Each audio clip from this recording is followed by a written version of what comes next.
ये जो कामरान मुर्जा साहब ने बात की कि नवाज शरीफ साहब ने इंटरवेंशन की और उनकी मुदाखलत के बाद अपोजिशन लीडर के तौर पर इनका नोटिफिकेशन जारी हुआ, तो वो रिकॉर्ड पे भी मौजूद हैं। ये क्या वाकया है? इस तरह हुआ है कुछ? ज़ाहिर है, ये कहते हैं जो हुकूमती मामलात में उनमें मियाँ नवाज शरीफ साहब की फाइनल से है, तो और डिसीजंस के अंदर मियाँ नवाज शरीफ साहब जो है वो अपनी इनपुट देते हैं और फिर वही वही पार्टी करती है। तो ये इशू रिजॉल्व कराने में उन्होंने अपना रोल बिल्कुल प्ले किया। ये नवाज शरीफ साहब और महमूद खान साहब के आपस में रवाबित भी चल रहे हैं और नहीं, राब्ता मैं रुब्ता भी ये हो रहा है, नहीं ये था नहीं इन्फॉर्मेशन आपको? राब्ते तो देखें हमारे उनके साथ हैं ना, पुराने हैं हमारे साथ, उन्होंने पीडीएम में साथ थे हमारे, तो राब्ते तो ये रहते हैं। और मियाँ नवाज शरीफ साहब एक बड़े मंझे हुए और बड़े ज़बरदस्त सियासतदान है। वो भी चाहते हैं कि मुल्क के हालात बेहतर हों। अगर हो सकता है इनका कोशिशों से, या कहते हैं अगर मुल्क के हालात बेहतर होते हैं तो बहुत अच्छा होगा। वो मुलाकातों का सिलसिला भी फिर थोड़ा नॉर्मल करवा दें आप। अब ये इस तरह होता नहीं है ना कि आप एक फरमाइश ले आएँ, फिर अगली फरमाइश ले आएँ। आपको बच्चे तो नहीं हैं। अच्छी अपोज़िशन जैसे काम करती है वैसे ही करने की कोशिश की, तो फिर मुझे यकीन है कि हालात और बेहतर हो सकते हैं। अच्छी अपोजिशन से क्या मुराद है अफनान भाई आपका? अच्छी अपोजिशन मतलब कंस्ट्रक्टिव क्रिटिसिज्म करें ना। There is no opposition in the country right now. कोई अपोज़िशन है ही नहीं इस मुल्क में। महमूद खान अचकज़ई साहब का तो हो गया फिर अपोजिशन लीडर के तौर पर तकर्रर, तो बड़ी सर मुबारक के हो गया, लेकिन सेनेट तो खाली है फिर उसी तरह, तो आपका हाउस तो अभी तक फिर अपोजिशन से महरूम ही रहेगा। जी, बिस्मिल्लाह रहमान रहीम। जी, बहुत बहुत मुबारक हो इनको, महमूद खान अचकज़ई साहब को, कि वो लीडर ऑफ द अपोजिशन बन गए।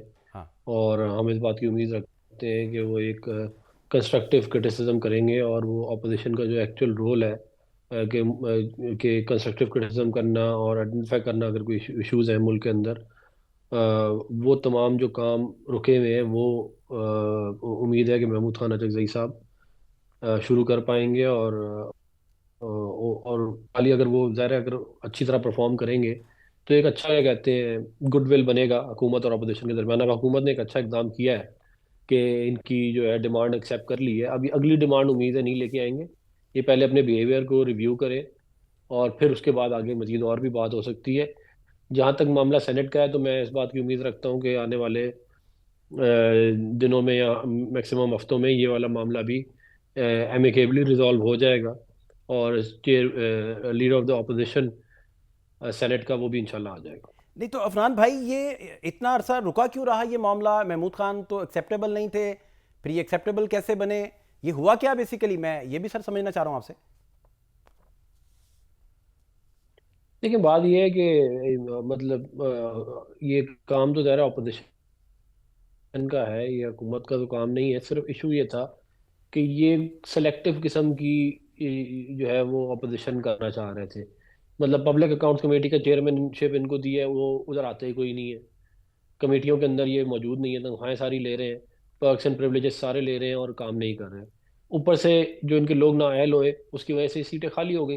अब वो सीटें अब तो बहुत पहले की चाह रहे थे कि मामलात बातचीत से जो है वो रिजॉल्व हो जाए और जो ये चाह रहे हैं वो हो जाए, ठीक। और वही हुआ इवेंचुअली। लेकिन बात ये है कि ये ऑपोजिशन के तरीके से बिहेव नहीं करते ना। ये जो है ये समझते हैं कि ये जो ये बोलेंगे वो हो जाएगा, और ये अगले को दीवार से लगाने की कोशिश करते हैं, तो इन चीज़ों की वजह से फिर डिले होता है। तो मैं ये समझता हूँ अभी भी कि ये एक अच्छी अपोजिशन का रोल उम्मीद है, क्योंकि पीटीआई खाली हुकूमत में फेल नहीं हुई है, पीटीआई अपोजिशन के तौर पे भी बुरी तरह फेल हो गई है। उनका कोई, आप देखें, कोई अवामी ट्रस्ट का कोई जो है इशू हो वो उसको ये हाईलाइट नहीं करते। कोई ऐसे काम जो अपोजिशन के होते हैं, क्वेश्चन आवर हो गया या आपका ये लेजिस्लेशन हो गई कमेटीज में, ये कहीं है ही नहीं। तो खाली ये तो नहीं है ना कि इमरान खान साहब की कोई पर्सनल, या कहते हैं ये कोई सेनेट में और नेशनल असेंबली में पर्सनल इनके लोग वो कामों के लिए लोग बैठते हैं कि जी मेरा ये मसला हल हो जाए तो ये मसला हल हो जाए। अच्छा भाई ये आपके जिस काम के लिए लोग बैठे हैं उन्हें वो काम भी तो करना चाहिए। तुम्हारे भी ले रहे हैं, सब कुछ कर रहे हैं। अच्छा सेनेटर साहब, ये जो कामरान मुर्जा साहब ने बात की कि नवाज शरीफ साहब ने इंटरवेंशन की और उनकी मुदाखलत के बाद अपोजिशन लीडर के तौर पर इनका नोटिफिकेशन जारी हुआ, तो वो रिकॉर्ड पे भी मौजूद हैं। ये क्या वाकया है? इस तरह हुआ है कुछ? देखिए ज़ाहिर है, क्या कहते हैं, जो हुकूमती मामलात में उनमें मियाँ नवाज शरीफ साहब की फाइनल से है, तो और डिसीजंस के अंदर मियां नवाज शरीफ साहब जो है वो अपनी जो है वो अपनी इनपुट देते हैं और फिर वही वही पार्टी करती है। तो ये इशू रिजॉल्व कराने में उन्होंने अपना रोल बिल्कुल प्ले किया है। मगर मैं जैसे पहले कह रहा हूँ कि इनको चाहिए कि ये अब अगली फरमाइश लेके हमारे पास ना आ जाए कि अब हमें ये चाहिए। ये अपना कंडक्ट को रिव्यू करें कि ये जो इनके पास पोजीशंस मौजूद हैं क्या वो उन पोजीशंस के साथ इंसाफ कर रहे हैं। आप मुझे एक बात बताएं, पब्लिक अकाउंट्स कमेटी 3 साल का टेन्योर होता है। आप समझ लें आधा टेन्योर, आधे से ज्यादा टेन्योर जो है वो गुजर चुका, तकरीबन 2/3 टेन्योर गुजर चुका है। और 1 साल कम से कम इसके अंदर काम नहीं हुआ। और जो 1 साल काम हुआ उसके अंदर भी ये लोग जो है वो कभी आए कभी नहीं आए, कभी दिल किया आगे कभी दिल किया नहीं आए। ये कोई तरीका तो नहीं है ना भाई। आपने एक चीज आपने कहा जी हमें दें दें, आपको याद होगा कितनी इसके ऊपर भी लंबी चौड़ी कहानी हुई थी कि जी हमें दें, हमारा हमारा हक है, हम जिस मर्जी बंदे को बनाए हमारा हक है। तो फिर जिसको बनाया उसको कह रहे हैं वो काम ही ना करे। मतलब तो ये एक ये फिर अजीब अनइवन किस्म की इनकी ये सोच है। अफनान भाई फिर नवाज शरीफ साहब से आप कहलवा के या उनसे रब्ता करवा के वो अपना बैरिस्टर साहब आज भी अली जफर साहब कह रहे थे कि भाई मुझे वकील हैं मुझे तो मिलने दें, तो वो मुलाकातों का सिलसिला भी फिर थोड़ा नॉर्मल करवा दें आप।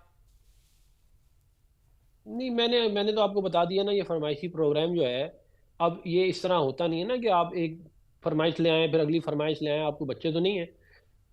जो ये निगोशिएशन होती हैं या मुतालबात होते हैं उसमें आप एक ही एक बात मानी जाती है, एक की अगली मानी जाती अगले की मानी जाती है। इस तरह चलेंगे तो मामला चलेंगे। अगर ये अपनी ख्वाहिशात अकेले लेके बैठे रहेंगे तो फिर बैठे रहे। अभी हमारी तरफ से बार बार गुडविल जेस्चर जो है वो शो किया गया है इनको, लेकिन ये जाके हमेशा उसका जो है वो नेगेटिव साइड ही उसको ले लेते थे। और हमें हमेशा इनकी कोशिश ये रही है कि ये हमें सियासी तौर पर नुकसान पहुंचाएं। तो ये अब मामला जो है वो ये कर नहीं पाएंगे न, और ये एक्सेप्टेबल भी नहीं है हमें। तो तो ये महमूद बेहतर खान ये है साहब कि की ये जो अब अपना कंडक्ट रिव्यू करें। महमूद खान साहब की जो तहरीक आप देख रहे हैं ये मुज़ाकरात पे मबनी फिर तहरीक होगी, फिर गवर्नमेंट की आशीर्वाद गवर्नमेंट ये कह रही है, बल्कि कामरान मुर्जा साहब ने इस बात को सबसे पहले उन्होंने इस पे अपना पॉइंट ऑफ व्यू रिकॉर्ड करवाया कि भाई नवाज शरीफ साहब की इंटरवेंशन है। तो फिर वो मुज़ाकरात में ले दे होगी, डिस्कशन होगी, बात आगे बढ़ती देखें, या फिर ये बंद गली रहेगी, इसमें कुछ प्लस माइनस नहीं हो सकता। नहीं, देखिए ये तो पीटीआई पे डिपेंडेंट है ना कि वो अब आगे से उनका कैसा बर्ताव होता है। अगर उनका यही जो पिछला पहले चल रहा है उसी तरह का अगर रहा तो फिर तो ज़ाहिर है मैं नहीं समझता कि कोई मजीद और मामला बेहतर होते हुए मुझे नज़र आ रहे हैं। लेकिन अगर उन्होंने अपने कंडक्ट को रिव्यू किया और ये हुकूमत के साथ चलने की कोशिश की और एक अच्छी अपोजिशन जैसे काम करती है वैसे ही करने की कोशिश की तो फिर मुझे यकीन है कि हालात और बेहतर हो सकते हैं। अच्छी अपोजिशन से क्या मुराद है अफनान भाई आपका, अच्छी अपोजिशन? मतलब कंस्ट्रक्टिव क्रिटिसिज्म करें ना। There is no opposition in the country right now. कोई अपोजिशन है ही नहीं इस मुल्क में। सो कोई कंस्ट्रक्टिव ये जो आप कह रहे हैं ना कि ये जो अपना ये 8 फरवरी को या जो भी, देखिए जो पब्लिक ये पब्लिक मास मूवमेंट्स होती हैं वो इस तरह नहीं बनती कि जी आपने एक कॉल दे दी और लोग, इस तरह नहीं होता वो। ये इनको थोड़ा हिस्ट्री को पढ़ ले तो ये इनको शायद पता हो। आपको तमाम मेजर पॉलिटिकल पावर जो अपोजिशन में होती है उनमें कॉन्सेंसस इवॉल्व करना पड़ता है। फिर उसके बाद भी देखा जाता है कि फिर मतलब ये इस तरह नहीं होता कि आप कह दें और हो जाए और लोग आ जाए। ये ना ये पब्लिक ये कोई पब्लिक मूवमेंट नहीं चला सकते, इनमें कैपेसिटी है ही नहीं। उसके लिए आपको अक्रॉस पार्टी लाइन जाके काम करना पड़ता है, वो ये कर ही नहीं सकते। ये वन मैन शो यहाँ पे एक चल रहा है नहीं, ये मुसलसल। अफनान भाई जो तो आपके हमारे लिए कोई इशू आपके नहीं है। लहजे में जो एतमाद है ये सारा इस वजह से है कि तहरीक इंसाफ अभी तक कुछ सरप्राइज गवर्नमेंट को नहीं कर सकी, या इस वजह से है कि आप अब यकीन रखते हैं कि आपके सामने कोई अपोजिशन ही नहीं है? नहीं, ऑपोजिशन है ही नहीं ना। आप मुझे बता दें कि क्या ऑपोजिशन है सिवाय इसके कि जी वो खाना नहीं पहुंचा, मशीन नहीं पहुंची, मुलाकात नहीं हुई। इसके अलावा कोई अगर ऑपोजिशन है तो आप मुझे बता दें। भाई 24 करोड़ लोगों का मुल्क है, उसमें बहुत सारे मसाइल हैं। लेजिस्लेशन का काम होता है, क्वेश्चन आवर होता है, कमेटीज के अंदर जाना होता है, और बहुत सारे काम होते हैं। ये जो है इनका कोई काम ही नहीं है सिवाय इसके ये जो मैंने आपको बता दी बात। और मास मूवमेंट ये नहीं चला सकते। ये 2013 से 18 हुकूमत को नहीं गिरा सके जब इमरान खान खुद बाहर थे। फिर पिछली पीडीएम की हुकूमत जब इमरान खान साहब खुद बाहर थे तब नहीं गिरा सके। तो ये जो बाकी उनके जो हैं वो शागिर्द वो क्या कर लेंगे। और उसकी मैंने आपको बुनियादी वजह बता दी है कि इनमें कैपेसिटी नहीं है टू बिल्ड मास मूवमेंट। उसके लिए जो इंग्रेडिएंट्स हैं वो ये इनमें है ही नहीं। तो वो उसके लिए हमें कोई परेशानी नहीं है। अगर ये बेहतर अपना कंडक्ट करेंगे तो इनके लिए अच्छा है। जब इतना आपको यकीन भी है और सारी चीज़ें आपके मुताबिक चल रही हैं, तो फिर जो उनके वकला हैं, जैसे आज वो हाउस में कह रहे थे कि भाई मेरी मुलाकात करवाएं, मिलने में क्या हर्ज है? नहीं देखिए, मैंने अभी आपको ये वाली बात की ना कि ये 24 करोड़ लोगों का मुल्क है, जिसके अंदर बहुत सारे मसाइल हैं, डेवलपमेंट के इश्यूज हैं, रोज़गार के हैं, एग्रीकल्चर के, और बहुत सारे हज़ारों मसाइल हैं। अब ये रोज़ाना एक मसले के ऊपर हर वक्त एक मसले पे बात तो नहीं हो सकती ना। मैंने अभी आपको बताया कि एक अच्छा गुडविल जेस्चर मुस्लिम लीग नून की तरफ से किया गया है, इनकी बात मान ली गई है। अब इनको चाहिए कि अपने कंडक्ट से अच्छा, ये ये शो फिर करें आप कि अगर तस्दीक कर इनके रहे हैं कि ये नवाज शरीफ साहब के इंटरवेंशन से हुआ है, इसी तरह ही है, या ये कुछ? नहीं देखिए, मैं इस बात की तस्दीक बिल्कुल नहीं कर रहा। मैं सिर्फ ये कह रहा हूँ कि ये हमारी पार्टी ने किया है। और मियां नवाज शरीफ साहब ज़ाहिर है हमारी पार्टी के सदर हैं, वही चलाते हैं नहीं, मामला। अभी थोड़ी देर पहले हमारे साथ मौजूद थे कामरान मुर्जा साहब। वो फरमा रहे थे कि मुझे मुखातिब करके कह रहे थे हमें कि भाई आपको तो पता है कि स्पीकर ऑफिस जो है वो तो इनकी फाइलें इकट्ठी कर रहा था महमूद खान साहब की, तो वो फिर नवाज शरीफ साहब की तरफ से इंटरवेंशन हुई, बात फिर आगे बढ़ी, कहते को फ़ोन रब्ता हुआ। तो आप तक इस तरह की कोई इतलात नहीं, कोई बात नहीं पहुंची? नहीं देखिए, मुझे ये ज़रूर मालूम है कि इनके बातचीत वगैरह चल रही थी इस तरह का, बिल्कुल मुझे। लेकिन हो सकता है कामरान मुर्तज़ा साहब को थोड़ा ज़्यादा इन्फॉर्मेशन हो इसकी एग्जैक्टली। लेकिन जो मेरे पास इन्फॉर्मेशन है वो मैंने आपको बता दी है। और उसी तरह ही मामला है। आपको एग्जैक्टली क्या पता था कि नवाज शरीफ साहब और महमूद खान साहब के आपस में रवाबित भी चल रहे हैं और नहीं राब्ता मैं रुब्ता भी ये हो रहा है, नहीं ये था नहीं इन्फॉर्मेशन आपको? राब्ते तो देखे हमारे उनके साथ हैं ना, पुराने हैं हमारे साथ, उन्होंने पीडीएम में साथ थे हमारे। तो राब्ते तो ये रहते हैं। और मियां नवाज शरीफ साहब एक बड़े मंझे हुए और बड़े ज़बरदस्त सियासतदान हैं। वो भी चाहते हैं कि मुल्क के हालात बेहतर हों। अगर हो सकता है इनका कोशिशों से, या कहते हैं अगर मुल्क के हालात बेहतर होते हैं तो बहुत अच्छा होगा। अच्छा, तो बेसिकली आप बाकी बात आपको नहीं अंदाज़ा कि भाई इस तरह हुआ है या नहीं हुआ? बाकी आप कह रहे हैं कि नहीं, मैंने आपके आपको नोटिस में नहीं? बता दिया, जो मुझे पता था मैंने आपको बता दिया।